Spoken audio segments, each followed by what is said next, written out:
Los oidios, también llamados cenicilla o mildiu pulverulento, son enfermedades de tipo crónico causadas por hongos biotróficos, o sea, parásitos obligados o absolutos.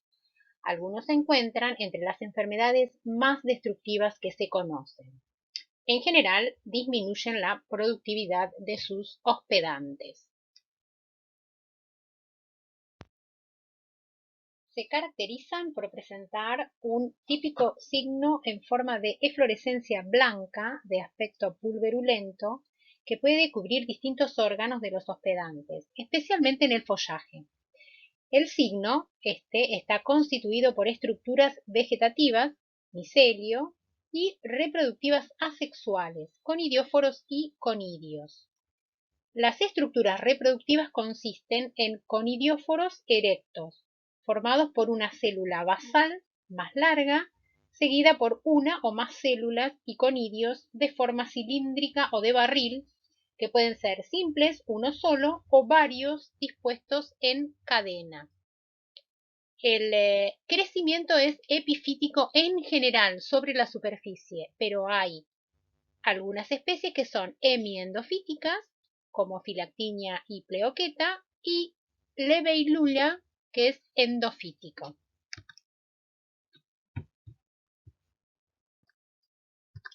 ¿Cuáles son los hospedantes? En general, angiospermas. No hay ningún oidio de gimnospermas.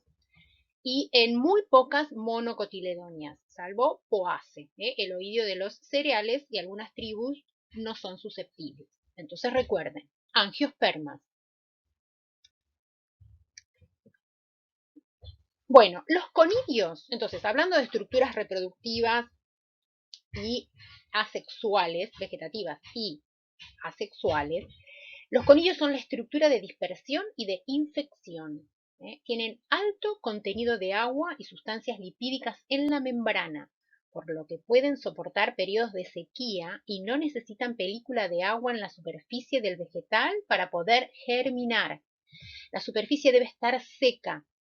Esto se los marco, se los voy a marcar varias veces porque si ustedes recuerdan cuando vieron patogénesis, necesitaban una película de agua libre para que la espora germine. En el caso de los oidios, no, por el tipo de estructura, como es el conidio, es que no necesitan una película de agua. Se producen y se liberan en forma pasiva los conidios y se dispersan por el aire e infectan nuevas plantas en menos de 24 horas, por lo que son muy efectivos.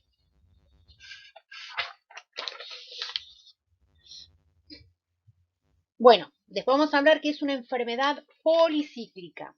Estos conidios son muy livianos, por lo que pueden ser llevados por el viento a través de distancias muy grandes. El micelio de los conidios o el tubo germinativo desarrolla un apresorio. Recuerden que es una estructura vegetativa, un apresorio, por medio del cual se fijan a los tejidos vegetales y penetran en las células epidérmicas, donde forman austorios, a través de los cuales se nutre el hongo. Entonces, recuerden, los apresorios y los austorios son modificaciones del micelio vegetativo. Y el micelio reproductivo asexual son conidios, con las características que recién vimos. Además presentan fructificaciones sexuales, que sería el teleomorfo. Los cuerpos fructíferos se llaman chasmotecios. Se observan como puntuaciones negras. Son ascocarpos esféricos y cerrados, con ascas dispuestas ordenadamente que presentan en su interior fulcros, perdón, en su interior no, en su exterior, fulcros o apéndices de distinta morfología. Los chasmotecios le permiten al hongo cumplir con el estado de saprogénesis en la época invernal sobre el hospedante.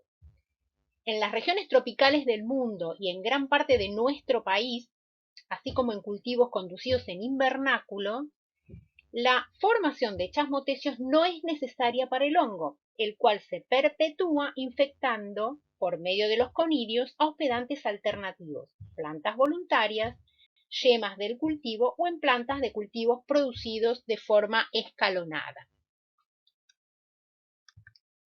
Entonces, teniendo en cuenta esas estructuras, podemos decir que los oidios pertenecen al reino Fungi, al filum Ascomycota, orden Ericifales, familia Ericifaceae. Algunos géneros, hablamos de un estado anamorfo, el estado asexual, y un estado teleomorfo, que es el estado sexual. Algunos géneros son Ericife, Podosfera, Golobinomyces, Blumeria, Leveiula, Philactinia, Pleoqueta, teleomorfos y anamorfos, el género Oidium, Oidiopsis, Ovulariopsis y Streptopodium.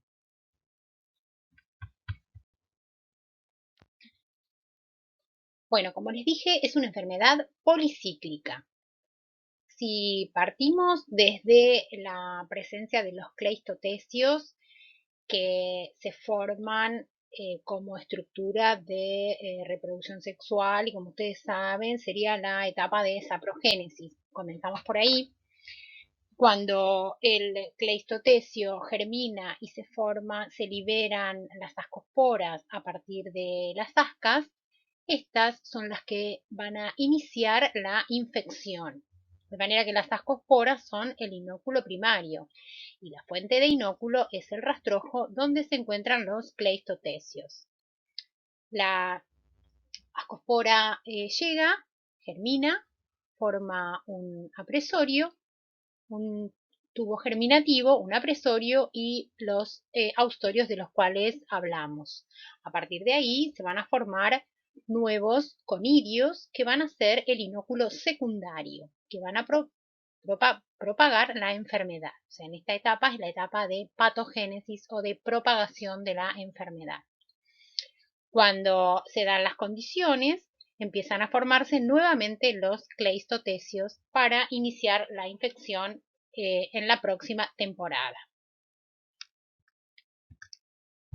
De manera que si nos detenemos en el ciclo secundario de la enfermedad, razón por la cual es una enfermedad policíclica, vemos que la producción de conidios es muy abundante y como vemos en el esquema, el conidio también llega, germina, forma un apresorio a partir del cual se forma la hifa infectiva y el austorio, ya que hablamos de un parásito absoluto. Y esto es importante por la velocidad de las generaciones, producen una resistencia a los productos químicos.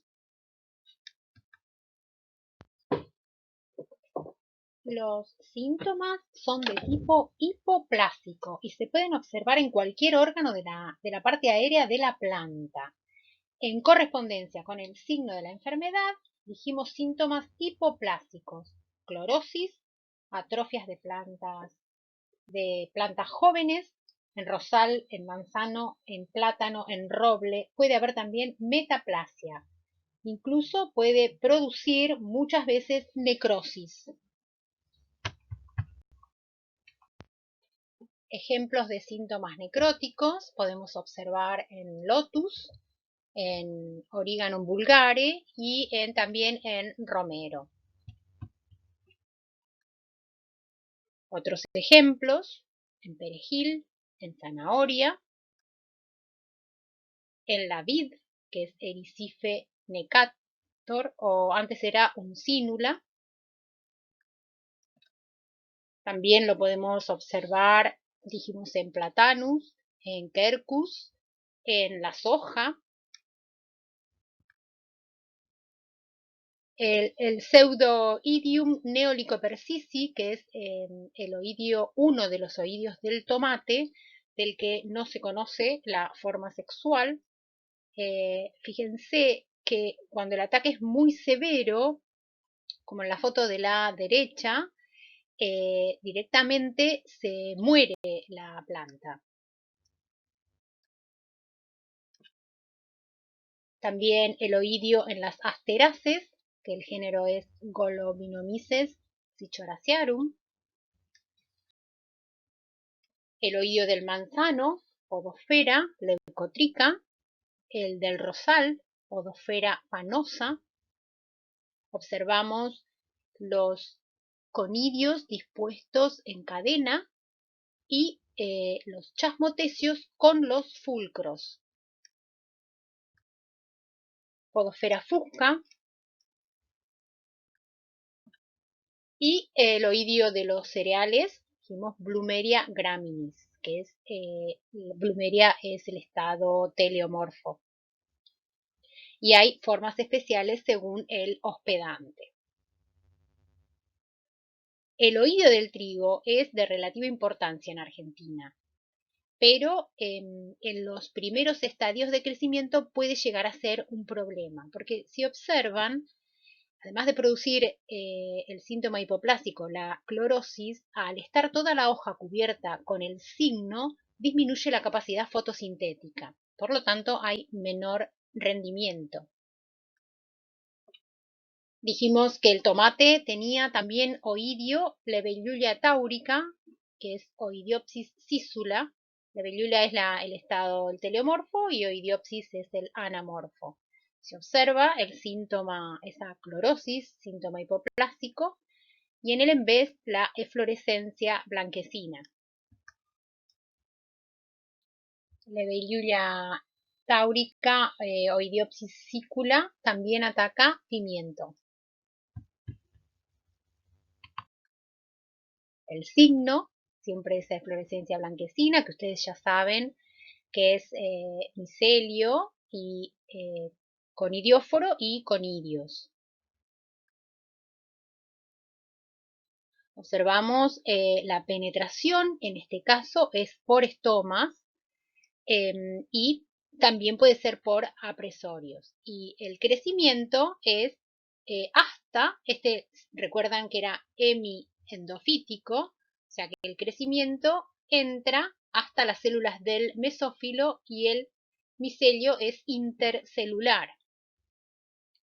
En ataques muy severos, como se observa en la foto, en plantas de pimiento, puede llevar a la muerte, directamente a la muerte de la planta. Haciendo entonces un resumen de las características de los oidios. Son parásitos absolutos, el crecimiento es epífito, teniendo en cuenta que hay algunos que son hemiendófitos y endofíticos. Germinan cuando no hay película de agua sobre la superficie vegetal, pero requieren humedad ambiente alta, media o baja según el género del patógeno. Con una alta densidad de plantas, una exposición sombría y poca ventilación favorecen el desarrollo de esta enfermedad. Recuerden que es una enfermedad policíclica. En nuestra latitud y en invernaderos, poca o ninguna formación de chasmotecios. Persisten en yemas, en cultivos escalonados, en plantas voluntarias o guachas, en hospedantes alternativos. Está asociado a las familias botánicas. En general, las especies tienen rango reducido de hospedantes. Hay biotipos. Y los géneros que tienen mayor rango de hospedantes son Golobinomyces, Levellulia taurica y Podosfera fusca. Esos son los que tienen mayor rango de hospedantes.